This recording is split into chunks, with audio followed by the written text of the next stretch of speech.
Muling pinatutsadahan ng palasyo si Vice President Sara Duterte sa muling pag-alis ng bansa at pagbisita sa kanyang ama sa The Hague, Netherlands. Binigyan din ni PCO Undersecretary Attorney Claire Castro na ang Pangulo puro aksyon habang ang pangalawang Pangulo ay nasa bakasyon. Eden Santos sa balitang yan. Family matters po yan at pampamilyang usapin. So sa kanila pong desisyon yan. Yan ang tugon ni Presidential Communications Office Undersecretary Claire Castro ukol sa last wish ni dating Pangulong Rodrigo Duterte.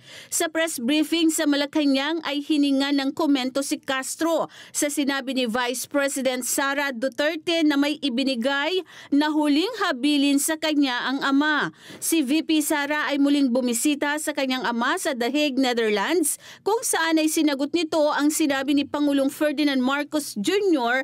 na iwasan na ang pamumulitika at magtrabaho na lang. Siguro tumingin siya sa salamin, no?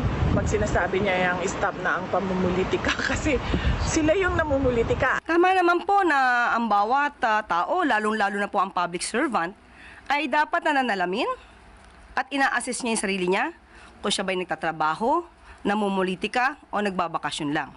Muli namang inulit ni Castro ang paboritong litanya sa tuwing nasa ibang bansa si VP Sara. Tandaan po natin, ang Pangulo po, aksyon, aksyon, hindi bakasyon.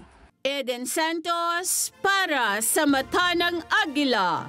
Matatag, matapang, matapat.